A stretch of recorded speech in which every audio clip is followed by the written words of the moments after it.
Bonsoir à toutes et à tous, bienvenue dans une émission un petit peu spéciale ce soir où nous allons parler de spiritualité et notamment d'évangile qui est l'annonce du plan divin pour le salut de l'humanité. Et certains hommes mettent leur pratique à bien en fait pour servir les hommes et partager ce message. À cet effet, en fait, je reçois aujourd'hui le pasteur Leslie Joseph ainsi que le frère Eric. Bonsoir messieurs. Bonsoir. Bonsoir.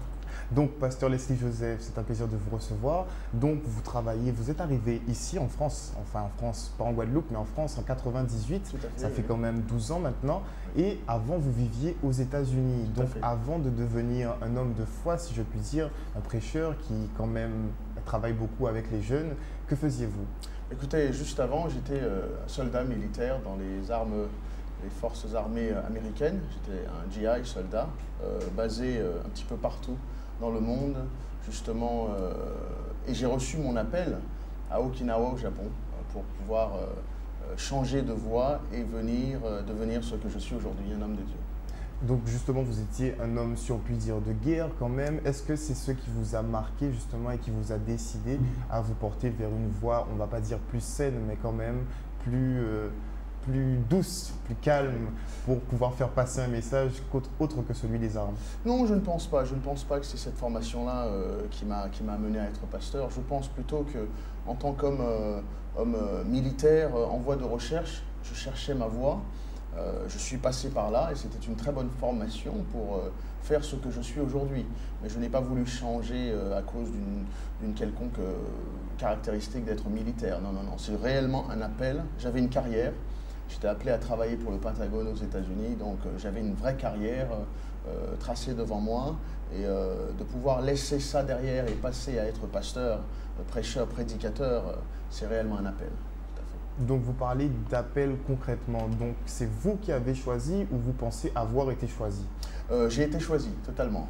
J'ai refusé ou j'ai bataillé un petit peu l'appel pendant très longtemps, mais le Seigneur m'a choisi, m'a appelé. Vous savez, dans la Bible est remplie d'hommes qui ont été choisis de l'Éternel, des hommes un petit peu atypiques, hein. Abraham, Moïse, Paul, Pierre, des hommes comme ça qui ont été choisis, des hommes atypiques, pas du tout tracés hein, pour l'emploi, mais qui ont fait un travail exceptionnel et j'espère pouvoir faire quelque chose pour le royaume des cieux. Donc après vous avez choisi de vous en aller en France, justement parce que votre appel, il semblerait que votre appel correspondait un peu à la France. Est-ce que c'était juste? C'est tout à fait juste. Mon appel a été, la base même de l'appel a été pour le pays qui est la France. La France qui se dit 85% chrétienne et pourtant qui n'est pas du tout, qui a quitté la foi d'antan, qui était le catholicisme, qui a quitté la foi d'antan. Donc ma mission était de réveiller, de rappeler aux Français leur foi d'antan, de retourner au christianisme, à la vie chrétienne. Et arrivé en France, j'ai vu qu'en fait, il y avait 0,6% de chrétiens. Au lieu des 85% Au lieu des estimés? 85 estimés. Donc, un ratio vraiment, c'est third world, comme on dit, le tiers-monde spirituel, si je peux dire, de l'Europe. Donc, ma mission est bien basée au bon endroit, avec le bon message, le bon Dieu et j'espère la bonne personne. Donc le processus d'évangélisation, ce n'est pas nécessairement de vouloir convertir, n'est-ce pas, certaines personnes au catholicisme, mais surtout de faire passer un message. Est-ce que les oreilles des Français, justement, ne sont pas fermées à ce niveau? Je trouve pas du tout. Pas du tout. Au contraire, vous savez, je tiens à dire que ma mission se résume à plusieurs phrases. La première, c'est que la religion se pratique. Et le Français avait tendance à pratiquer sa religion, ou certains autres, quelle que soit la religion. Hein. La religion se pratique, mais la foi se vit. Et aujourd'hui, c'est cette foi-là que j'amène, cette foi, cette ferveur, cette vie qui se passe aujourd'hui en France. Quand on est amené à changer de pays, à quitter sa terre natale, n'est-ce pas, pour arriver dans un autre et entamer, on va dire, un chemin qui est plus ou moins quand même difficile, qui est ardu, puisqu'on parle de spiritualité, de parler avec des gens de spiritualité dans une ère capitaliste à fond.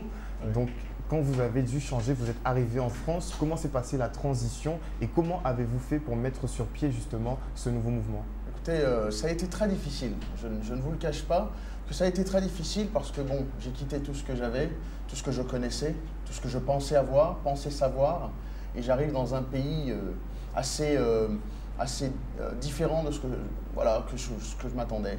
Une terre chrétienne, dite chrétienne, j'arrive et je trouve une terre plutôt athée, anti-Dieu, anti-américain, Anti beaucoup de choses. anti beaucoup de choses. Un pays qui est riche en valeurs, mais en même temps, tout ce qui est spiritualité et Dieu est loin de ce que je pensais. Pourtant, la France, qui est un pays où il y a énormément de lois anti-sectes, est l'un des pays qui abrite le plus de sectes, qui a beaucoup de liberté. Ce terme laïcité dont j'ai fait face, que je ne connaissais pas avant, est un umbrella, un parapluie qui abrite pas mal de choses. Donc c'était assez difficile voilà, de se heurter, de venir et de se dire pasteur chrétien ou missionnaire et de se retrouver inclure ou mélanger dans tout un amalgame d'hommes de Dieu. Cela n'était pas facile de se faire écouter, de se faire comprendre et aussi accepter. Mais concrètement, comment distinguer un mouvement qui se vaut d'un autre qui est plutôt, on dira, une arnaque, puisque les sectes ont un but très précis, l'asservissement des esprits. Alors, est-ce parce que vous suivez l'Évangile, c'est-à-dire des écrits quand même qui sont qualifiés de divins, car ils datent quand même de près de 2000 ans. Donc, est-ce qu'il faut être basé sur le vécu d'hommes de foi de l'époque, ou pour vraiment être considéré comme étant une religion à proprement parler? Puisque bon, la frontière est très mince maintenant entre les sectes, vu qu'il y a une multiplication de ce qu'on appelle secte. Bien sûr. Je pense que pour comprendre, pour ne pas tomber dans ce genre d'arnaque, il faut connaître ce que c'est que la Bible, il faut savoir ce que c'est qu'une secte, il faut savoir ce que c'est la religion et la foi. Vous savez, des sectes dites sectes, il y en a énormément. Maintenant, de sectes chrétiennes, c'est là où le fil est très mince. Maintenant, une religion, une foi qui parle de Dieu, hein, une religion qui parle de l'amour de Dieu et de son prochain, de tendre la main à son prochain, c'est quelque chose qui est primordial dans la foi chrétienne, hein, d'aimer son prochain, de tendre la main, de s'occuper des plus démunis, le bien-être de la personne. Toute foi ou religion qui est pour la manipulation mentale, le contrôle, qui n'est pas pour le bien-être de la personne, l'épanouissement, je pense que déjà premièrement, je ne dirais peut-être pas une secte, mais que ce n'est pas sain et qu'il faut peut-être sortir de là. Le Seigneur nous a appelés à bâtir des bergeries et non pas des abattoirs. Donc si la brebis se sent vraiment martyrisée, je pense que ce n'est pas du tout une bergerie. Une bergerie, un berger, c'est celui qui sait s'occuper de ses brebis, celui qui sait s'occuper, qui fait en sorte qu'il puisse se reposer dans de verts pâturages, qu'on dirige près des eaux paisibles ses brebis, ainsi de suite. Oui. Mais il y a quand même des gros vendeurs d'illusions qui prennent Dieu et qui étudient quand même justement des notions assez intéressantes pour justement manipuler un peu les personnes. Donc comment s'en rendre compte lorsqu'on est déjà inclus là-dedans? Bien sûr. Là, vous savez, je pense que cette question, pour moi, je vais la prendre non seulement comme une question, mais je vais aussi vous répondre à titre personnel, parce que je pense que cette question était vraiment du cœur, ce que vous venez de dire. Répondre à cette question n'est pas facile. Comment faire la différence? Vous savez, Dieu nous a appelés à l'aimer, Dieu nous a appelés à le servir, Dieu nous a appelés aussi à aimer son prochain. Lorsque vous arrivez dans une église ou dans une foi ou dans une religion et que ces choses fondamentales de la Bible, ce n'est pas ce que vous voyez, hein, vous devez voir, l'évangile doit se vivre. L'évangile doit se vivre et en lisant la Bible, lorsque vous voyez quelque chose qui va à l'encontre de la Bible, premièrement, il faut stopper là. Il faut stopper là, noter, écrire, poser des questions. Des hommes vendent des rêves. Les marchands de rêves ont toujours existé. Nous ne vendons pas des rêves, nous vendons littéralement, nous parlons ou nous communiquons un futur. Un futur, ce n'est pas un rêve, c'est un futur. Le futur en Christ, le futur avec Christ. Je n'ai jamais vu Dieu. Je n'ai jamais palpé Dieu, je n'ai jamais été dans l'au-delà pour revenir et vous communiquer ce que j'ai vu. Vous avez la franchise de le reconnaître? Bien sûr, et je pense qu'il faut avoir cette franchise, car la Bible nous dit bien que personne n'a été de l'autre côté de l'au-delà pour revenir et nous expliquer. Mais certains assurent qu'ils ont des visions divines, qu'ils voient Dieu, enfin qu'ils communiquent directement avec lui. Et j'espère qu'ils ont raison, et peut-être c'est le cas, je vous parle de moi personnellement. Vous savez, c'est très difficile pour moi de me tenir devant vous et de vous communiquer, de vous parler, de vous faire accepter une certaine hygiène de vie pour le futur. Parce que moi, c'est clair que dans la Bible, on nous enseigne qu'on ne passe pas de la vie à la mort, mais on passe de la vie à la vie éternelle. La vie éternelle, il faut le grasp, il faut l'attraper par la foi, car nous ne savons pas ce qu'il y a au-delà, si ce n'est ce que Dieu nous a communiqué dans la Bible. Le paradis appartient à Dieu, le ciel appartient à Dieu, et pour y aller, il faut aller selon les conditions de Dieu. Et aujourd'hui, il y a énormément de gens qui disent « Dieu n'existe pas, le paradis n'existe pas ». J'espère qu'ils ont raison, peut-être parce qu'à ce moment-là, nous mourrons tous et il n'y aura rien de l'autre côté. Mais s'ils se trompent, je pense qu'ils ont des soucis. Parce que la Bible nous demande une certaine façon de vivre. Et c'est cette foi-là que nous communiquons. C'est cette foi à vivre une hygiène de vie. Et si nous mourons et Dieu n'existait pas, entre vous et moi, j'aurais vécu une belle vie. Je vous aurais apprécié, j'aurais été franc avec vous, j'aurais été franc avec mon prochain, tendre la main aux autres. Et si Dieu existe, j'aurais accompli ce qu'il a voulu faire pour ma vie, le futur qu'il veut. Donc on suit les écrits de la Bible, qui s'avèrent plus ou moins justes. Quand on regarde, à bien regarder, bon, certaines choses se répètent, les actions des hommes se répètent à travers les âges, n'est-ce pas? Et donc, en fait, c'est une espèce de code, on ne va pas dire un code d'honneur, mais c'est peut-être une espèce de code à suivre par son cœur, en fait. Je vais vous dire quelque chose. La Bible est le code, le manuel de l'homme. Non seulement pour la vie sur terre, mais pour la vie à venir. Nous sommes appelés non pas à être ancrés sur cette terre, dans ce monde, qui a plusieurs communautés ou rois ou royaumes. En France, vous avez vos règles en France. Avant, je roulais, je suis venu, les premiers quelques mois que je roulais, je conduisais en France, au feu rouge, je tournais à droite. Après les 2-3 PV que j'ai eus, j'ai compris que ce n'est pas comme aux États-Unis, il fallait que se conformer au code de la route français. Chaque communauté, chaque ville, chaque pays a ses codes de vie. Et Dieu demande certaines règles, hygiène de vie, à vivre au royaume des cieux. Le royaume des cieux est semblable à. Nous avons lu beaucoup ça dans la Bible. Jésus-Christ nous a constamment enseigné que le royaume des cieux est semblable à. C'est pour nous préparer. Et la Bible est, vous savez, quand vous achetez un magnétoscope, j'aime dire quand vous achetez un magnétoscope ou une télévision, nous pensons tous savoir utiliser un magnétoscope ou un lecteur DVD. Donc on le prend et on l'allume. Et c'est pour ça qu'aujourd'hui, le petit fuseau horaire ou l'écriture horaire qui annonce ton heure sur la machine clignote ou sur le micro-ondes. Parce qu'en fait, on pense connaître comment faire fonctionner. Mais on n'est pas capable de le régler. Mais on n'est pas capable. Et pourtant, quand vous achetez cette boîte, la première chose quand vous ouvrez la boîte, c'est la télécommande inclue dans le manuel. Mais aujourd'hui, nous pensons savoir comment faire fonctionner. Et sur 10 personnes, les 10 sauront faire pause, play, avance, recul, stop. Peut-être enregistrer s'ils ont ce qu'il faut. Mais principalement la base. La base. Et pourtant, un magnétoscope, un lecteur DVD a tellement de choses. Et nous, aujourd'hui, nous qui sommes l'homme, nous savons simplement manger, boire, dormir, travailler. Peut-être de temps en temps aimer, et ça, on le fait très mal. Et pourtant, Dieu nous enseigne dans la Bible, dans son manuel, comment fonctionne l'homme. Pourquoi envoyer son magnétoscope chez le boulanger pour le régler? Chacun son métier. Pourquoi aller voir un dentiste pour se couper les cheveux? Pourquoi voir l'homme qui ne connaît rien à propos de l'homme pour les soucis que nous traversons? Je pense qu'il faut aller vers Dieu, celui qui nous a créés, pour nous enseigner comment vivre l'un et l'autre. Il y a une expression que je vais employer, celle de brebis égarée.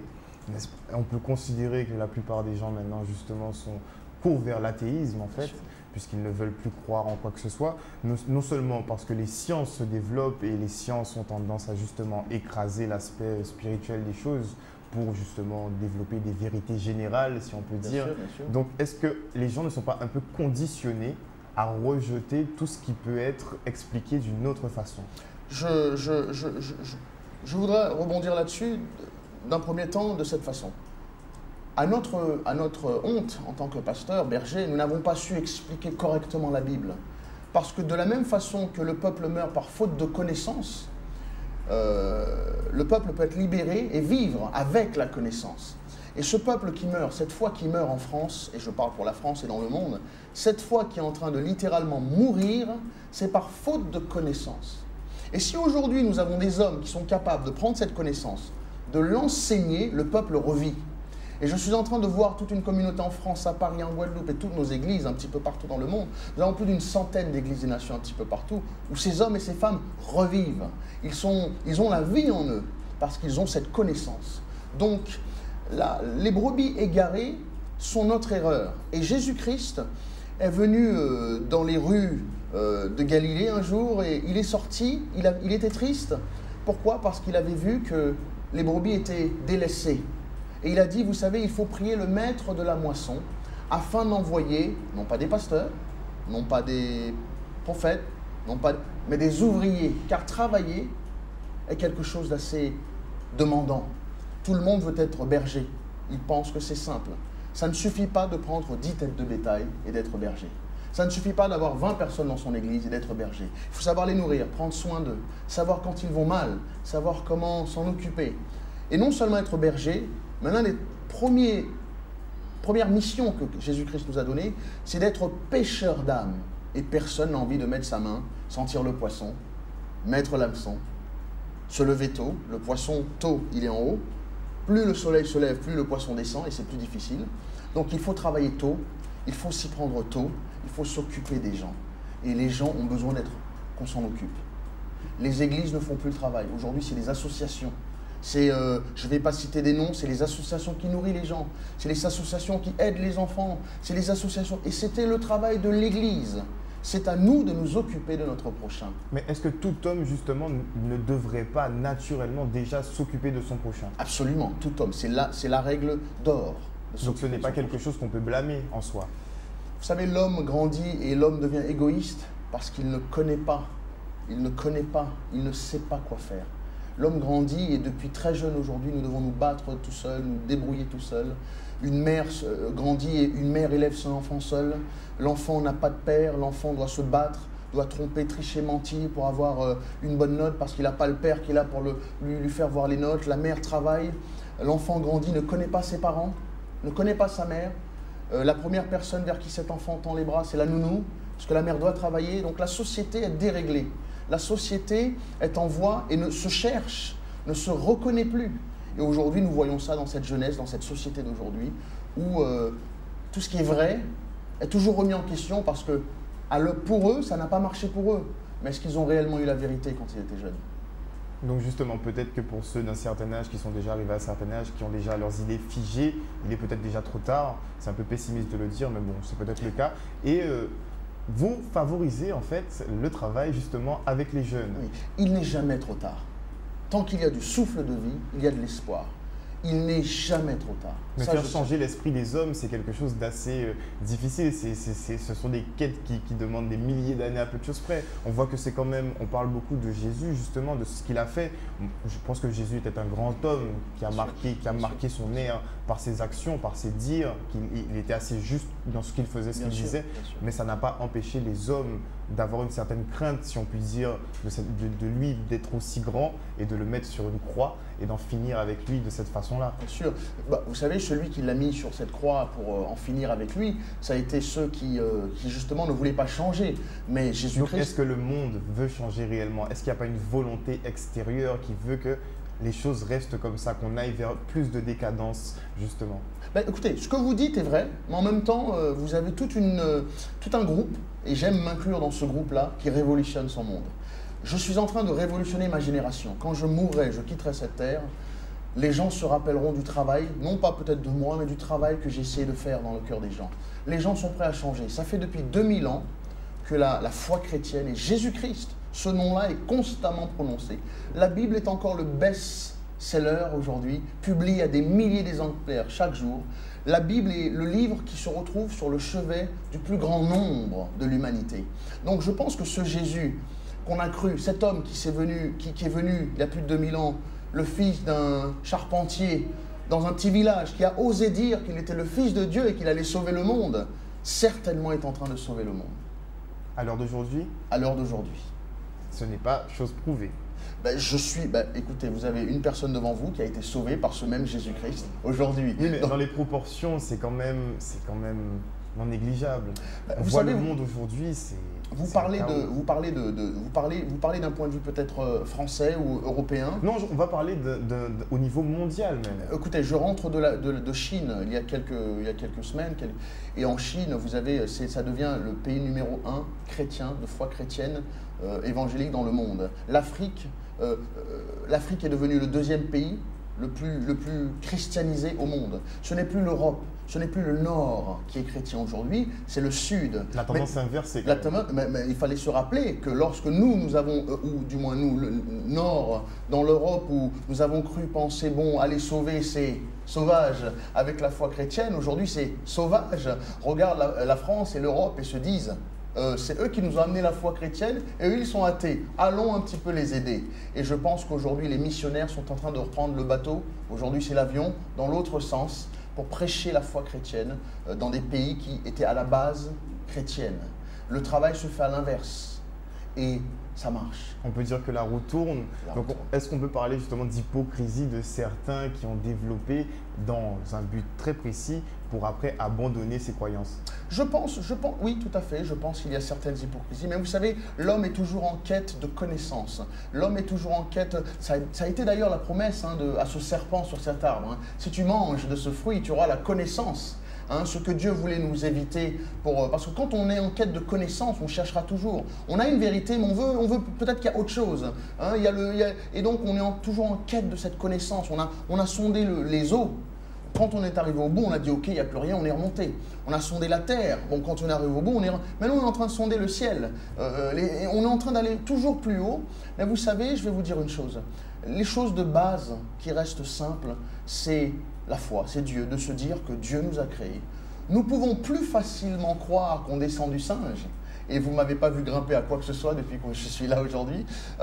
On est plus ancré à croire au singe, à des choses assez extravagantes. Justement, l'aspect scientifique qui cherche à prédominer maintenant sur l'aspect religieux. Ça, c'est clair, net. Je vais vous parler de l'homme. L'homme, nous sommes dans l'ère de la communication aujourd'hui. Internet, et pourtant on se parle le moins. On ne se téléphone plus, on se texte, on ne va plus parler à quelqu'un, on se met sur des forums, on ne discute plus avec sa compagne, on va speed dating ou chatter. L'homme, plus on est en quête, dans les 50 dernières années, nous avons créé le plus grand avancement, l'automobile, le micro-ondes, le frigidaire, et c'est ça qui nous tue aujourd'hui. C'est peut-être notre quête de connaissance qui nous détruit aujourd'hui. Et c'est notre quête de connaissance qui nous a littéralement éloignés de Dieu. N'est-ce pas notre quête de connaissance justement pour l'accession au matériel qui nous a égarés? Exactement. Et Dieu voulait nous préserver de ça. D'accord. Donc on va parler quand même du fait que vous soyez quand même un prêcheur hors du commun, si on peut dire, parce que vous avez des méthodes et c'est assez appréciable en fait, puisque vous prenez quand même du recul par rapport à la Bible, par rapport aux écrits. Et votre façon de prêcher est assez originale. Est-ce que vous pouvez en parler à nos téléspectateurs? Écoutez, moi, je vais vous parler de comment je suis venu au Seigneur. J'étais quelqu'un dans le service militaire assez connu, assez respectable, vraiment dans le top de ma position. Et lorsque le Seigneur est venu me chercher à 2 h du matin dans une boîte de nuit dans les rues d'Okinawa au Japon, j'étais pas du tout religieux. J'étais quelqu'un justement qui était, on va dire, athée, ou pour ne pas dire pas croyant du tout, parce que je disais, comme le cliché de tout le monde, si Dieu existait, il n'y aurait pas autant de guerres, si Dieu existait, il n'y aurait pas autant de meurtres. Et je n'ai pas compris que Dieu existe et qu'il est au ciel et que c'est nous les hommes qui nous tuons l'un et l'autre. Donc, le Seigneur, quand il est venu me chercher, je n'étais pas religieux, je n'avais pas vraiment cette notion de choses comme ça. Ensuite, je suis arrivé dans une église et cette église était justement religieuse, très pas du tout biblique, pas du tout réaliste, pas du tout. On nous prêchait un évangile qui restait cloîtré dans les pages de la Bible et que moi j'affrontais le monde, j'affrontais la jeunesse, j'affrontais le célibat, j'affrontais les disputes, j'affrontais le monde. Donc ça ne correspondait pas trop en fait. Et c'est pour ça que les hommes démissionnent aujourd'hui de la foi. Ils veulent croire, l'humanité veut croire. Écoutez-moi, je suis peut-être optimiste, je tiens à le dire et je parle vraiment du cœur de Dieu. L'homme veut croire. il cherche à croire. Vous n'auriez pas eu toutes ces religions si l'homme ne cherchait pas à croire en quelque chose. L'homme va prendre un bout de bois, le tailler, mettre un nez et des oreilles et dire c'est Dieu. Parce que l'homme cherche. L'animal ne cherche pas. Le chien, vous n'allez pas dans la forêt voir un singe, un totem de singe et puis des singes qui s'agenouillent devant. L'homme cherche à croire. Et c'est à nous qui nous disons homme de Dieu ou homme biblique ou pasteur ou ce que vous voulez dire, et je parle à tous les évangélistes, les prophètes, les apôtres, les chrétiens, les pasteurs, d'apprendre notre leçon. Nous-mêmes, premièrement, de savoir ce que la Bible, de quoi la Bible parle, et ensuite d'aller communiquer et dispatcher. Nous ne pouvons pas donner quelque chose que nous n'avons pas. Je peux vous dire aujourd'hui, je vous donne 1 million, et vous souriez, ça sera bien, mais je ne les ai pas. Donc, comment parler de Dieu et communiquer une foi que nous-mêmes, nous n'avons pas.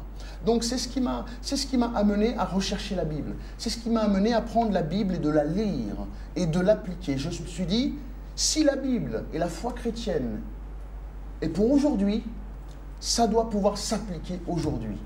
Et les gens démissionnent parce qu'ils se disent, mais la Bible est vieux, et les critères sont vieux. On ne va pas voir aujourd'hui, Dieu ne nous recommande pas d'être en robe avec un col roulé comme ça et puis d'avoir peur de tout, ainsi de suite. Ce que les sectes préconisent.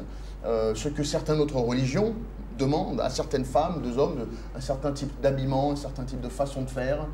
Non, le monde évolue, mais Dieu est le même hier, aujourd'hui et éternellement. Donc, je pense que si aujourd'hui, vous qui avez des téléphones portables, maintenant c'est petit comme ça, mais il y a, allez, 20, 30 ans, pour avoir la même technologie, il fallait le mettre dans toute cette pièce. Et si l'homme est assez intelligent en même temps qu'il est là avec vous, en Guadeloupe, il peut appeler la Chine, et que dans ce petit boîtier, je pense que Dieu aussi a assez de connaissances et de technologie aujourd'hui pour pouvoir avancer et nous permettre de le servir.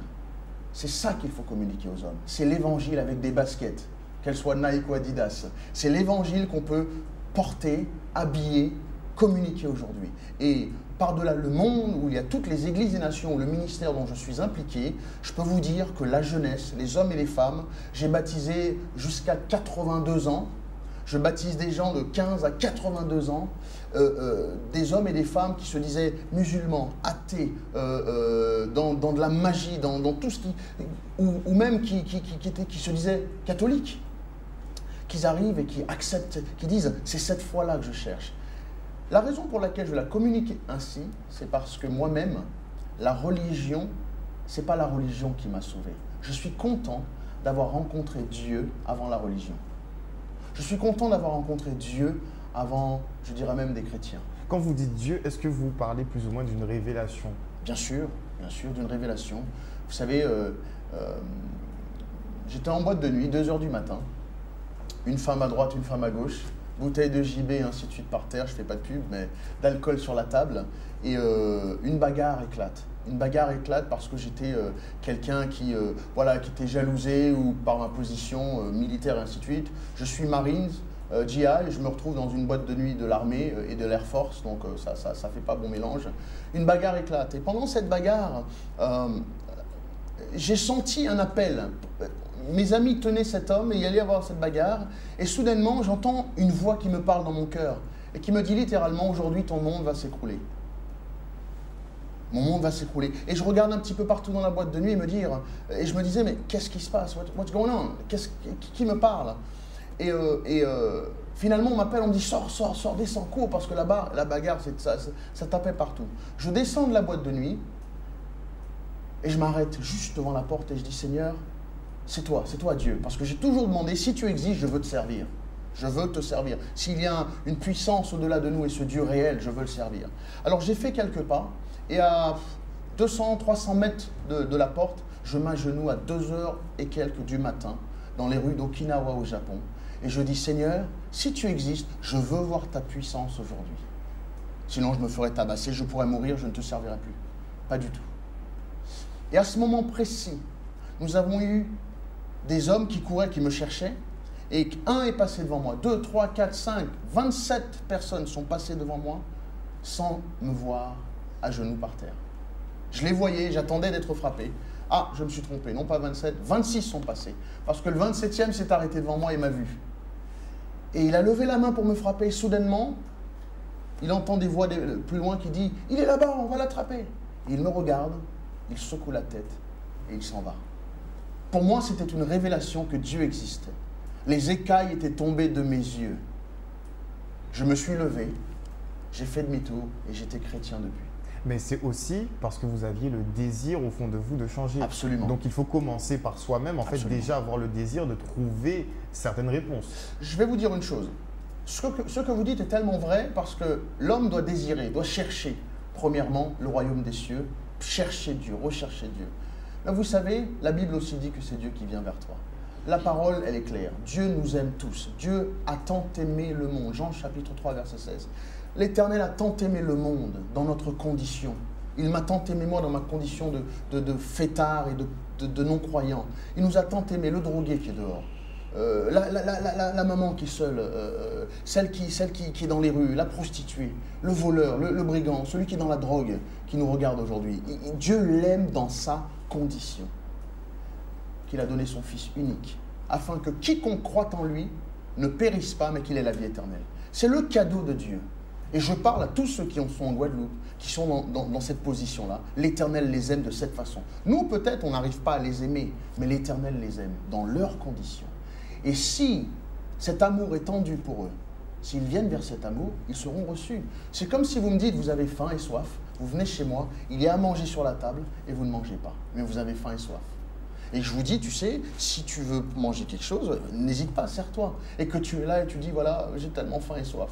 Et que tu repars et tu dis, le pasteur Joseph, il était tellement méchant parce qu'il ne m'a pas donné à manger. Mais c'était sur la table. Aujourd'hui, Dieu a permis le salut pour quiconque croit en son Fils Jésus. Ce n'est pas difficile, mon ami, ce n'est pas du tout difficile. Et je parle à tous ceux qui nous regardent de croire. La foi vient de ce que l'on entend. Et aujourd'hui, tu es en train d'entendre la parole de Dieu, de croire dans son cœur que Jésus-Christ est Seigneur et de donner sa vie à lui, de lui demander d'être Seigneur. Sa vie sera radicalement transformée. Tu n'as pas à être non seulement SDF ou drogué ici et dans l'au-delà être SDF et drogué. Le Seigneur nous a permis une autre vie. Donc le chercher premièrement, oui. Et ensuite, l'élément qui pose problème aujourd'hui dans le monde, c'est après l'avoir recherché, c'est de trouver une bonne église. Comment ça, trouver une bonne église? C'est-à-dire les bonnes personnes qui pourront nous apporter un bon encadrement justement pour ne pas dévier? Absolument. Mais ça reste très compliqué justement avec le choix. Absolument.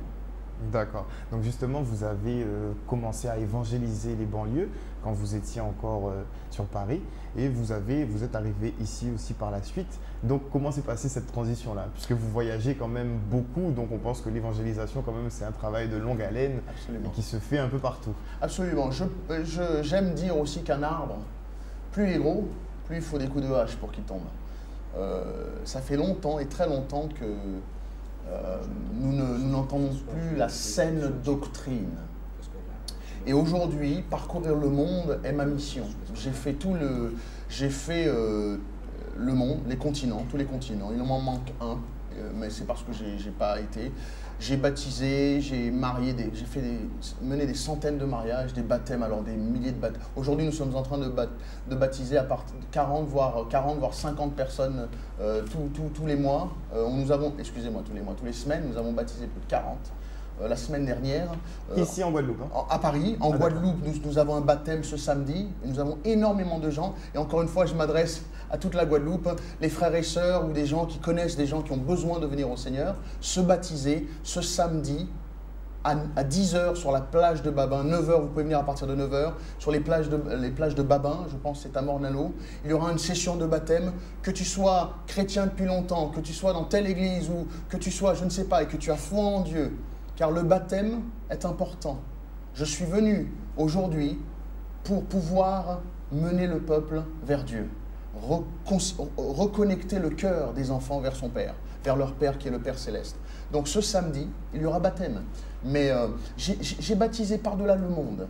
Et je peux vous dire quelque chose, c'est que l'homme cherche Dieu. Si on lui explique correctement, il vient à Dieu. Et ne pas expliquer de façon figée, stricte, ne se baser uniquement sur les écrits qui datent d'un certain temps, est-ce que le message passe mieux? Déjà au niveau des jeunes, quand vous dites justement que bon, on peut prêcher en basket, c'est assez intéressant. Bien sûr. Je vais vous dire quelque chose. Aujourd'hui, je vous pose une question. Est-ce que Jésus avait une cravate? Je ne pense pas. Eh bien, je ne pense pas. Donc, je ne pense pas qu'aujourd'hui, pour prêcher l'évangile, nous sommes figés aujourd'hui à vouloir tout le temps mettre une cravate et être, voilà, parce que c'est l'image qu'on a du pasteur. Eh bien, pas du tout. Je peux mettre en basket. Je suis parti sur un terrain de basket. J'ai fait du basket. J'ai mis tous les jeunes à l'amende et je les ai amenés au Seigneur. J'ai mes jeunes qui vont sur un terrain de foot en survêtement, fait un super beau match avec des musulmans, des maghrébins, des blancs, des noirs, des chinois, et ensuite prier et ils viennent au Seigneur. Vous savez, l'évangile doit aller. L'Éternel nous a dit une chose, c'est aller, aller. La commission, c'est aller et faites de toutes les nations des disciples. Ce n'est pas essaye, ce n'est pas attends-les, ce n'est pas fais ce que tu peux. C'est un ordre. Allez et faites de toutes les nations des disciples. Et c'est mon travail. Je vais partout. En Afrique, au Ghana, nous avons plus d'une trentaine d'églises au Ghana, EDN. En Afrique, vous allez bientôt entendre notre bien-aimé Eric qui est là, qui est le responsable de ce qui se passe un petit peu en Côte d'Ivoire et partout. Nous avons une église à La Réunion, en Haïti. Dans quelques jours, je devrais être en Haïti pour une mission exceptionnelle. En Inde, nous avons plus d'une cinquantaine d'églises en Inde. À Paris, ça flambe. En Guadeloupe, maintenant, c'est en train de prendre une ampleur. Et je bénis le Seigneur que l'évangile, on n'est pas obligé d'aller à l'église pour entendre l'évangile. Aujourd'hui, à travers l'église des nations, c'est l'évangile qui sort dans les rues, qui va tendre la main à ceux qui en ont besoin. Je n'ai pas honte de m'agenouiller à côté de quelqu'un, oui, qui peut-être ne s'est pas lavé depuis des mois, qui sent mauvais, l'aimer, l'embrasser, repartir et me dire que cette personne est sauvée. Vous savez, c'est ça qu'il faut faire, c'est ça l'évangélisation. Jésus-Christ a chamboulé et les religieux n'ont pas aimé Jésus. Comme aujourd'hui, les religieux ne m'apprécient pas du tout et ne m'aiment pas du tout. J'ai été empoisonné en Inde, j'ai failli mourir. On m'a tiré dessus plus de fois. J'ai été poignardé par un couteau, par des couteaux par plusieurs personnes. On a attenté à ma vie. On a voulu mettre une bombe dans ma voiture. On a voulu tuer mon épouse. On a voulu poignarder mon épouse. On veut empoisonner mes enfants. Écoutez, l'évangile avance. Les religieux ne sont peut-être pas d'accord, mais l'évangile avance. Et ce que Pourquoi les religieux ne sont pas d'accord? Si le message que vous délivrez justement est juste, vous le faites d'une façon qui peut intéresser plus de personnes, que le maximum de personnes peut comprendre, en plus assimiler facilement. Donc pourquoi ce souhait de verrouiller, de vous museler? Je vais vous dire quelque chose. C'est que le Seigneur nous a appelés à bâtir des bergeries et non pas des abattoirs. Aujourd'hui, très souvent, l'homme vient à l'église pour chercher Dieu. Et quand il rentre à l'église pour chercher Dieu, pour rechercher Dieu, il trouve Dieu, amen, mais ensuite après, il ressort prospère. Et qu'il met Dieu de côté et va rechercher peut-être la prospérité. Il va rechercher toute autre chose. Et je tiens à dire une chose, Dieu ne nous a pas formés, nous a pas appelés, ou ni moi d'ailleurs, à faire du peuple de Dieu un peuple riche et prospère. Mais c'est un peuple sauvé et qui aime Dieu, de tout son cœur, son âme et sa force, et d'aimer son prochain. Dieu ne cherche pas à faire de nous des hommes riches et des femmes riches. L'homme riche, le jeune homme riche est parti triste. La Bible dit que ça sera plus simple pour un chameau d'entrer dans un trou d'aiguille que d'un homme riche de rentrer dans le royaume des cieux. Parce que quand on a énormément de richesses, on a du mal à mettre sa foi tout simplement sur Dieu. Et donc ma mission, c'est de faire de vous et de tous ceux qui nous regardent des hommes de foi, des hommes qui aiment Dieu et qui sont sauvés. Alors ça dérange parce qu'aujourd'hui nous avons toutes sortes de doctrines et d'évangiles. Et Paul a enseigné dans Galates qu'il est étonné que nous pouvons nous détourner si facilement de l'évangile de Jésus-Christ. Qu'il faut se raccrocher, se rattacher à l'évangile de Jésus-Christ. Par contre, cet évangile, il faut pardonner. Ce que l'homme ne sait pas faire. Demander pardon, le mot le plus dur pour un homme, c'est pardon. L'homme ne sait pas prendre soin de son prochain. L'homme ne sait pas aimer son prochain d'un amour agapé, simple. Donc, l'évangile prêché est justement l'évangile de Jésus-Christ qui nous demande de vivre droit, qui nous demande d'aimer son prochain, et cet évangile qui parle que Jésus-Christ revient bientôt, très bientôt, beaucoup plus tôt que l'on ne pense. Et cet évangile est en train de toucher... Il faut signaler, est-ce que vous pensez que ce n'est pas au sens propre du terme? C'est un peu au figuré. Bien sûr. Il reviendra sous une autre forme, enfin une autre volonté. En fait, une volonté se manifestera à quelque chose dans le genre. Ah non, moi je pense que le Seigneur reviendra. S'il est venu il y a 2000 ans et que tout le monde dit que Jésus était venu il y a 2000 ans, ce même Jésus a dit je reviens bientôt, je reviens. Et de la même façon que je suis monté, je redescendrai pareil. Je peux tout simplement croire. Ce que vous venez de dire, c'est assez étonnant parce que le peuple juif attendait le Messie depuis longtemps par des prophéties, Ésaïe, de Genèse, chapitre 3, verset 18, ou 15, 17, 18, jusqu'à Malachie, on nous parle d'un Messie qui doit venir, né d'une vierge. Quand Jésus est arrivé, ils ont dit, mais non, c'est pas lui, parce qu'on attend Jésus dans la gloire qui descend d'une autre forme, d'un autre... Et ils l'ont crucifié. Et donc aujourd'hui, ce que vous venez de dire, c'est assez étonnant, parce que Jésus a dit simplement, je viens, je reviens. Il avait annoncé qu'il allait revenir d'une vierge, il est né, on ne l'a pas reçu. Aujourd'hui, il a dit, je reviens dans la gloire, et tous les yeux me verront. Et beaucoup de gens disent, mais est-ce qu'il va venir maintenant? Vous savez pourquoi? Parce qu'on vit dans une période de technologie. On vit dans une période de connaissance. Et cette connaissance que nous avons bloque littéralement cette chose de se dire qu'un Dieu qui est religieux, ce Dieu que l'on croit connaître, il est plutôt antique. C'est plutôt des chevaux, des charrues. Daniel nous parlait que dans la période, dans la génération que tu pourrais voyager d'ici et là à une vitesse de la lumière, Malachie nous parle quand des charrues auront des flammes de feu qui sortiraient de derrière pour aller vite, le Seigneur reviendra. L'avion et les voitures. Mais justement, il y a eu un buzz justement autour de 2012, la fin du monde, l'apocalypse. Il y a eu beaucoup de scénarios qui ont été envisagés par rapport au calendrier Maya, ainsi de suite. Et justement, beaucoup de prophéties ont été révélées. Certains se sont remis au goût du jour, n'est-ce pas? Ils ont appris beaucoup de choses.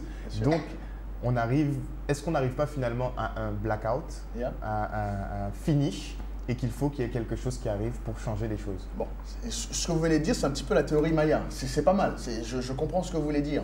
Mais je ne parle pas nécessairement de blackout, fin du monde, je comprends. Les immeubles une autre entité, une autre point de vue, une autre chose qui démarre à zéro, que le calendrier repart à zéro. Ce que vous avez dit, c'est assez intéressant, mais ça, c'est peut-être d'un point de vue peut-être non religieux ou non croyant qui éventuellement entend parler de ça. Mais d'un point de vue biblique, on nous dit que c'est Jésus qui revient. Alors, peut-être pas en 2012, et je n'y crois pas du tout. Je ne pense pas que je vais jouer sur ça. C'est un bon film. J'ai pas vu, j'ai pas aimé, ça m'intéresse pas. C'était pour faire le buzz. Voilà, c'était peut-être pour faire le buzz. Ça fait beaucoup d'argent et ça joue sur la peur des gens. Mais vous savez, la venue de Jésus ne me fait pas du tout peur. Il vient comme un voleur pour ceux qui ne l'attendent pas.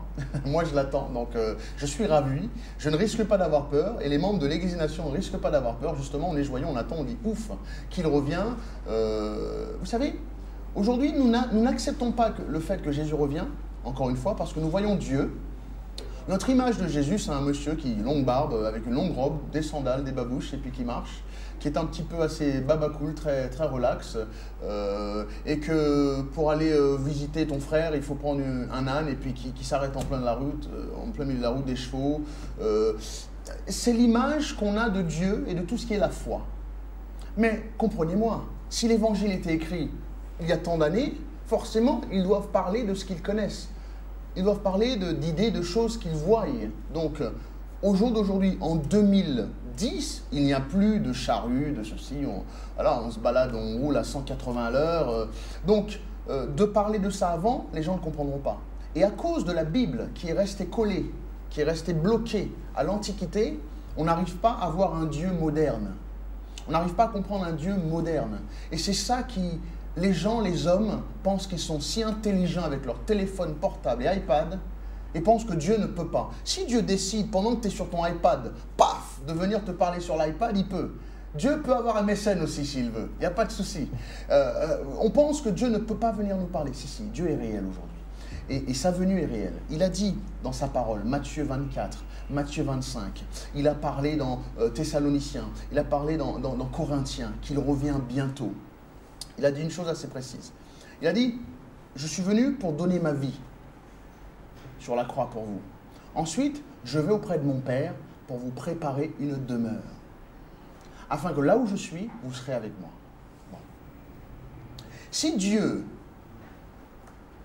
Si on pense que Dieu est là juste pour nous pardonner nos petites cigarettes, nos petites querelles avec nos frères et sœurs, pourquoi il est venu pour mourir? Ça ne servait à rien.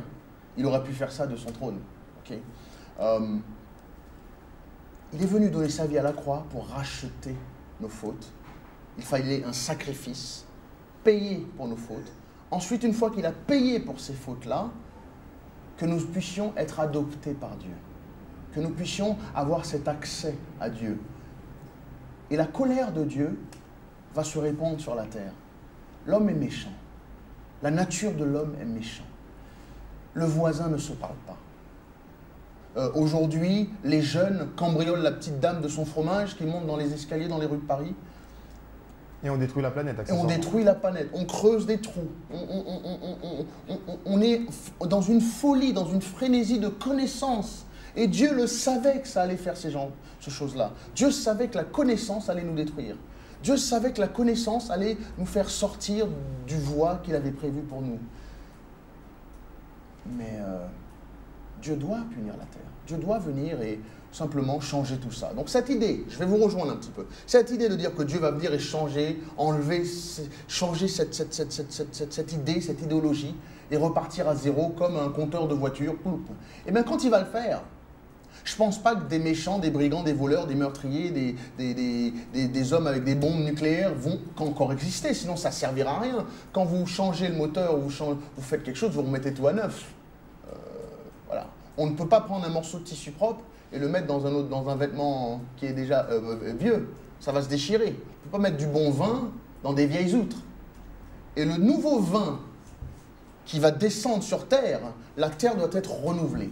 C'est une vieille outre qui ne tiendra pas la route.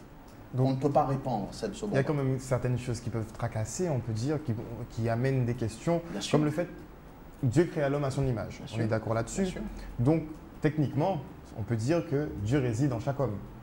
On peut avoir cette vision-là aussi, que Dieu vit en chaque homme. Et que peut-être, comme on utilise un certain pourcentage de notre cerveau, peut-être qu'on utilise un certain pourcentage de notre âme, de notre cœur, qui ne nous permet pas justement d'accéder à la connaissance équivalente à celle de Dieu élevé au rang divin et glorifié, n'est-ce pas, par les hommes. Donc, est-ce que ce n'est pas le cœur des hommes qu'on doit changer principalement, avant d'attendre un certain message qui vient d'autre part? Plutôt, est-ce que Dieu, justement, ce ne sont pas des hommes comme vous? Enfin, je ne vous compare pas à Dieu, hein. C'est pas tout à fait une comparaison, mais vous voyez à peu près. Donc, justement, est-ce que ce ne sont pas justement des hommes qui prêchent une certaine vérité qui pourrait aider l'humanité et non pas quelqu'un qui devrait arriver, qui devrait arriver dans quelques temps, puisque vous travaillez déjà, même si les hommes ne sont pas d'accord sur les religions, chacun a ses préceptes, chacun a ses convictions, donc tout le monde n'adhère pas forcément, mais comme vous le dites, chaque homme cherche à croire en quelque chose. Il y a quelque chose qui manque. C'est magnifique ce que vous venez de dire, parce que je ne prêche pas de religion, je prêche la parole de Dieu. Ce que vous venez de dire est quelque chose d'assez fort, parce que justement, Dieu parle déjà aujourd'hui à travers les hommes. C'est ça. C'est la Bible. Donc Jésus ne va pas venir pour prêcher, puisque nous faisons le travail. Il va venir pour réunir ceux qui ont accepté ce mode de vie pour cette nouvelle terre. D'accord. Donc on va devoir se quitter, le temps est passé très vite, donc on va quand même s'entretenir un peu avec le frère Eric. Donc bonjour. Donc rapidement, comment vous êtes parvenu à la foi? Bien, je suis parvenu à la foi au travers des enseignements donc, du pasteur Leslie Joseph. Quand je suis arrivé à l'Église des Nations, j'avais grandi dans une famille chrétienne, mais sans vraiment suivre, parce que justement c'était religieux, Dieu était lointain, il y avait telle et telle et telle règle. Et donc, quand je suis arrivé dans cette église, j'ai tout de suite trouvé ma place. J'ai tout de suite trouvé un pasteur qui s'intéressait à moi en tant que personne, mes goûts, mes aspirations, et ensuite, suite à cet amour, suite à cet accueil, Dieu a fait des choses également dans ma vie où je ne pouvais plus dire que Dieu n'existe pas, où je ne pouvais plus douter. Dieu est devenu réel dans ma vie suite à ma venue à l'Église des Nations. D'accord. Donc un travail que vous avez poursuivi et maintenant vous êtes frère, donc maintenant vous passez la parole à votre tour. Exactement. Et est-ce que vous vous sentez bien justement dans ce rôle? Alors c'est un rôle de passage de témoin effectivement, et où on se sent bien parce qu'on sait qu'on fait une bonne chose. Je travaille désormais à plein temps pour l'Église et j'ai travaillé ailleurs avant, et on sait qu'on travaille pour une société, pour de l'argent, mais on n'a pas cette satisfaction personnelle d'avoir semé quelque chose qui va durer jusque dans l'éternité. Après, que ce soit vrai ou que ce soit pas vrai, ça c'est une chose, moi je crois que c'est vrai. Et je sais que tout ce que j'ai pu faire quand je travaillais ailleurs, c'était ponctuel. On aide une personne jusqu'à son prochain coup de fil. Or là, on sait que quand le message est passé et accepté, c'est quelque chose qui va durer pour toujours. Donc c'est vraiment quelque chose de vraiment très gratifiant. Est-ce que vous pouvez nous toucher un mot sur ce qui se passe justement dans votre église? Oui, alors l'actualité de l'Église des Nations, c'est une actualité qui est toujours fournie. Ce qui est intéressant dans cette Église par rapport à ce que j'ai pu voir avant que je l'intègre, c'est de voir un homme qui est un imitateur de Christ. Un imitateur de Christ, ça veut dire quoi? Ça veut dire un homme qui arrive avec un message et qui ensuite arrive à fédérer beaucoup d'hommes autour de lui. L'Église des Nations est similaire au ministère de Christ en ce sens que c'est quelque chose d'international, mais international à l'interne, il y a plus de 25 nations représentées, mais aussi international dans le sens où on s'éparpille un petit peu partout. Le Seigneur a dit, allez, faites de toutes les nations des disciples. Donc, le pasteur est américain, il y a des Français, il y a des Africains, il y a des Indiens, des Pakistanais, et on se dit, waouh, le message de l'Évangile, c'était ça. Et l'actualité de l'Église des Nations, comme on disait, c'est de toucher les nations, premièrement, c'est de toucher aussi les générations. On a un groupe de jeunes qui est vraiment actif à l'église, qui simplement veut aussi imiter le pasteur. On a pas mal d'actions dans le sport, dans la musique. Le pasteur qui est lui-même compositeur, qui compose beaucoup de musique et qui a composé des musiques pour nous, qui aurait pu se dire, bon, je suis pasteur, je prêche et c'est tout. Mais comment je fais, moi, qui ai un talent artistique, qui aimerais chanter pour Dieu, mais qui n'ai personne pour m'appuyer? Est-ce qu'il faut que je retourne vers les producteurs du monde? Je préfère demander à mon pasteur qui a un don réel et qui nous a donc fait plusieurs albums, dont un CD qui reprend beaucoup de rythmes caribéens, qui s'appelle Audacieux, parce que c'est audacieux en tant que pasteur de prendre un groupe de jeunes et de leur faire chanter l'Évangile, et que les gens qui écoutent disent, waouh, ça c'est chrétien, eh bien écoutez, ce message-là, cette façon de vivre la Bible, c'est intéressant, dites-moi plus. Donc au travers de cette musique, également au travers de voyages, de concerts. On revient il n'y a pas longtemps de la ville de Bordeaux. Le pasteur a eu à cœur vraiment d'envoyer la jeunesse, et quel que soit notre âge, à l'Église des Nations, on est formé pour être missionnaire.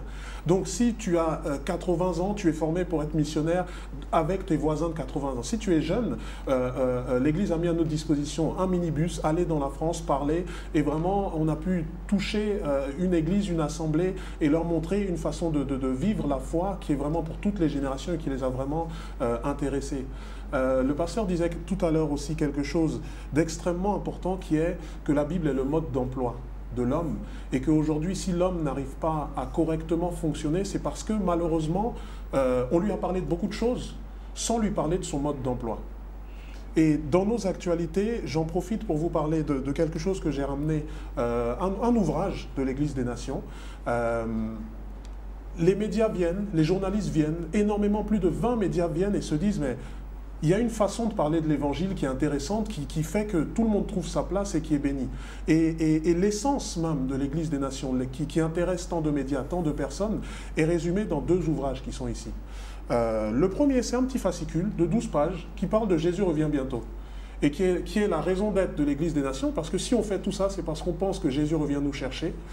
On le croit dans notre cœur par la foi, mais c'est aussi important de pouvoir avoir des preuves tangibles et concrètes. Donc il y a des faits historiques, il y a des preuves bibliques, il y a des prophéties révélées qui vont dans cette direction. Et donc ce livret est là, on l'a ramené pour la Guadeloupe, pour que les frères et sœurs puissent aussi obtenir cet enseignement. Et comme disait le pasteur, si le peuple meurt par manque de connaissance, le peuple peut vivre et être renouvelé avec la connaissance. Et dans un ordre beaucoup plus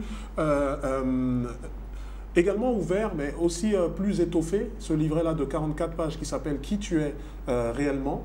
nous permet de voir, ok, le monde dit qu'un homme devrait fonctionner de telle façon, une femme devrait fonctionner de telle façon, mais que dit la Bible?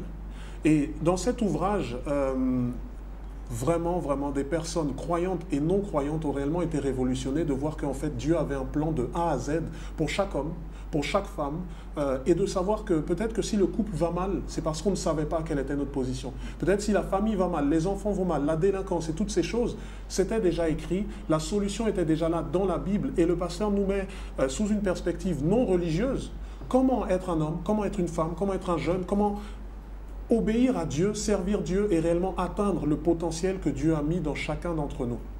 Donc ces deux ouvrages-là, vraiment, on les a amenés pour ce séjour en Guadeloupe, pour que les gens puissent réellement avoir l'essence de l'Église des Nations et voir comment on fonctionne, comment nous vivons la foi. Et ce n'est pas simplement l'Église des Nations, c'est la Bible. C'est la Bible qui est mise en perspective, c'est la Bible qui est mise en avant, plus que toute autre chose. Et Également, une autre chose qui est très importante vis-à-vis de l'Église des Nations, ça va être s'occuper du prochain. Vous savez, de dire à quelqu'un « Dieu t'aime, aie la foi et ça ira », c'est bien, mais ce n'est pas suffisant. La Bible dit que si tu vois que quelqu'un est dans le dénuement le plus total, tu ne peux pas te contenter de lui dire « crois et tout ira bien ». C'est la raison pour laquelle on a à Paris, en Inde, une association qui s'appelle Entraide, qui est également à Haïti et qui a récemment été implantée en Côte d'Ivoire. On a été pour 3 semaines en Côte d'Ivoire, financé, je le précise, par l'Église. Beaucoup de gens perdent confiance parce qu'ils se disent oui, mais on donne de l'argent à l'Église, où ça va, etc. À l'Église des Nations, ça va dans les missions, ça va dans les pays, ça va dans les nations qui en ont besoin. Et on a pu, sur cette période de temps... C'est vérifiable, tout le monde peut le vérifier. C'est vérifié, les comptes sont transparents, ouverts, on a des commissaires aux comptes, tout est vraiment transparent au niveau de ces associations qui sont officielles et déclarées. D'accord, il y a des récépissés, ce n'est pas juste verbal. Et là-bas, par exemple, en Côte d'Ivoire, c'est un pays où je n'avais pas été, et dont je suis originaire, mais j'étais bien dans mon confort. Mais c'est l'homme de Dieu qui m'a réellement ouvert les yeux et qui m'a montré que si on aime Dieu, on ne peut pas être dans son confort et dire qu'on aime Dieu. Et donc, j'avais jamais été, et c'est à cet âge-là de presque 30 ans que j'ai découvert mon pays pour l'Évangile. Et on a pu, au travers de 4 jours de séminaires, de concerts, d'enseignements, arriver à nourrir plus de 400 personnes, hommes, femmes, enfants, et leur dire que l'Évangile, ce n'est pas que... malheureusement, dans certains de ces pays-là, l'image de l'Évangile a été très écornée. Et donc, de venir de l'étranger, de leur dire, écoutez, mon pasteur est américain, il ne vous connaît pas, il ne vous a jamais vu, mais Dieu vous connaît et Dieu parle à son serviteur et à cause de l'obéissance de son serviteur, je suis là aujourd'hui devant vous, en train de vous parler de ce Dieu, mais pas seulement en train de parler, en train de vous donner à manger, en train de vous donner des Bibles, en train de vous donner des DVD d'enseignement, des gens qui sont chrétiens depuis 5-10 ans qui n'ont pas les moyens d'acheter une Bible. Donc notre passage a réellement été une bénédiction pour eux. Je ne sais pas si j'aurai l'occasion de retourner. Le pasteur disait quelque chose de très fort, qui est qu'ils ne se souviendront peut-être même pas de mon nom, ni de l'Église, ni du nom du pasteur, mais ils se souviendront qu'au nom de Dieu, au nom de Jésus, au nom de l'Évangile, ils ont été nourris, ils ont reçu des enseignements et ils ont été réellement réconfortés. Donc je vais vous poser une question un petit peu plus personnelle avant de finir. Donc vous croyez surtout en Dieu ou bien croyez-vous beaucoup aussi en Monsieur Leslie Joseph, le pasteur? Ben, c'est une question intéressante parce que quand on lit la Bible, on voit qu'il y a Dieu et il y a l'homme de Dieu. Et les deux sont indissociables en fait. Dieu a choisi de se révéler à un homme, mais ensuite d'utiliser cet homme pour parler de lui à d'autres. Dieu n'a pas souhaité, et lui sait pourquoi, se révéler de la même façon à tout le monde. Il se révèle à tout le monde, mais pas de la même façon. Une phrase qui m'avait toujours étonné dans la Bible, c'est Dieu parle à Moïse, et dit à Moïse, tu seras Dieu vis-à-vis du peuple, et Aaron sera ton prophète. Donc Dieu, oui, accepte volontairement de prendre certains hommes pour être ses représentants, pour être des canaux à travers lesquels il peut s'exprimer librement. Trop d'hommes prennent le flux de Dieu, le bloquent, le mettent à leur sauce et le déversent et causent des dégâts. Mais quand vous avez un homme qui déverse de façon claire le canal de Dieu, et vous dites, mais je regarde cet homme et j'écoute cet homme et j'ai l'impression que c'est Jésus qui est en train de me parler dans la Bible, ça me va. Donc je crois en Dieu. Et je crois en Dieu parce qu'un homme m'a fait voir concrètement que ce Dieu avait quelque chose pour moi. Et c'est important de faire la part des choses, mais c'est important qu'il y ait des hommes qui sachent correctement représenter Dieu et faire naître cette foi dans le cœur des gens. Mais malheureusement, il y en a de moins en moins. Il y en a de moins en moins peut-être, mais j'espère que grâce à des ministères comme celui-ci, la tendance s'inverse. À chaque fois qu'on passe quelque part, les gens disent... On était peut-être un peu endormis, on avait peut-être une vision des choses, mais vous nous avez secoués, vous nous avez réveillés, vous nous avez fait voir que cette foi dont on parle est concrète, que des hommes de Dieu justes et droits existent encore. Les gens perdent espoir et c'est pour ça que je bénis Dieu de pouvoir avoir autant de médias qui sont passés à l'Église des Nations, parce que les gens écrivent et disent on aurait aimé qu'il y ait une église comme ça près de chez nous, mais grâce à la technologie dont on parle, heureusement que cette technologie ne sert pas à faire que des bêtises. Aujourd'hui, vous allez sur YouTube, vous tapez Église des Nations, vous avez l'Église des Nations chez vous. Vous allez sur églisedesnations.fr, vous avez ces enseignements chez vous. Donc, certes, on ne peut pas être partout, mais Dieu a permis, grâce à la technologie, que si malheureusement vous êtes dans un endroit reculé, vous n'avez pas d'église qui vous convienne, vous n'avez pas... Eh bien, allez sur Internet, prenez les enseignements, écrivez-nous, on vous fera parvenir tout ce qu'il faut pour que vous ne lâchiez pas pied. Si vous avez trouvé dans ce ministère, dans cet homme de Dieu, un quelconque réconfort, eh bien, grâce à la technologie, vous savez que vous ne pouvez plus le perdre, ce réconfort-là. Alors pour éclairer un petit peu les téléspectateurs, justement, c'est que le pasteur Leslie Joseph a quelques méthodes en fait qui sont assez, on va dire, qui sont assez originales, qui sortent du commun. Donc c'est quand même quelque chose à voir pour ceux qui s'y intéressent. Justement, il y a des vidéos disponibles sur Internet. Donc Monsieur Leslie Joseph, si je peux vous appeler ainsi, Bien sûr. on n'est pas obligé de vous appeler pasteur. Pas nécessairement, c'est pas une obligation. D'accord, donc je vais vous laisser le mot de la fin pour qu'on puisse conclure. Écoutez, pour conclure, je tiens à dire encore une fois que le Seigneur a permis que je vienne en Guadeloupe pour ces quelques jours. Encore une fois, il y a des baptêmes samedi, il y a un séminaire aux Abîmes, l'Église des Nations aux Abîmes dimanche. Est-ce qu'il faut des prédispositions pour être baptisé ou bien c'est quelque chose qui peut se faire tout naturellement? Vous savez, Jean-Baptiste se levait le matin, se tenait au bord du Jourdain et baptisait quiconque venait et croyait en Dieu. Beaucoup d'églises pensent qu'il faut des prédispositions, il faut attendre 6 mois, 1 an, ou il faut faire ça avant de se baptiser. On n'attend pas d'être guéri pour aller voir le médecin. On y va quand on est malade. Et le baptême est pour tous ceux qui sont malades et qui veulent croire en Dieu et que le médecin, des médecins puissent les guérir.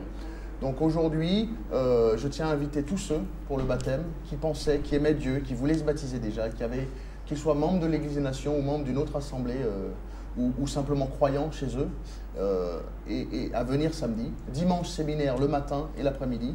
Nous avons aussi une école biblique ici en Guadeloupe qui se retrouve aux Abîmes avec des remises de diplômes qui va être en septembre, du 6 au 15 septembre. Donc il y a énormément de choses qui se passent. Ils peuvent aller sur www.églisedesnations.fr.net. Il y a des adresses, ils tapent sur Internet, ils ont tout ce qu'il faut. Mais je tiens à inviter, voilà, je suis là que pour 3 jours. Je suis là vraiment pour ce séminaire de 3 jours. Donc c'est vendredi, samedi, dimanche. Dimanche 10h, dimanche 18h aux Abîmes, rue Frédéric Jalton. Ils verront le panneau. Aux Abîmes pour le baptême, il y a un mariage, il y a des gens qui viennent. Pourquoi ce voyage aujourd'hui? C'est parce que j'aimerais que nous puissions quitter 2010 bénis, saints, sanctifiés. Et si nous rentrons en 2011, que nous puissions être une nation sainte, un sacerdoce royal. Donc justement, vous avez quand même pas mal d'églises dont vous devez vous occuper. Donc vous passez pendant un petit séjour par ici, du côté de chez nous. Oui. Mais à quand la prochaine visite? Écoutez, je dois être en Guadeloupe le 6 décembre, du 6 au 18. Mais vous faites quand même un devoir de passer dans toutes vos églises de temps en temps. Écoutez, en France, j'habite en France en moyenne pour 1 mois seulement. Parce que je suis en Guadeloupe tous les 2-3 mois, en Afrique, aux États-Unis. Je suis tenu de passer partout, toujours. En tout cas, merci beaucoup, pasteur Leslie Joseph, et merci au frère Eric d'avoir assisté à cette émission, en espérant que votre foi, enfin, pas qu'elle se répande, mais en tout cas que vous continuez votre travail sur cette lancée, et avec vos méthodes surtout, et que vous puissiez les transmettre, c'est assez intéressant. Merci beaucoup d'être venu sur ce plateau. Merci de nous avoir accueillis. Voilà, chers téléspectateurs, nous sommes arrivés au terme de cette émission un petit peu spéciale, comme je vous le disais au tout début, et nous allons devoir nous quitter. Donc restez à l'écoute de nos programmes en direct sur Canal 10. Passez une excellente soirée.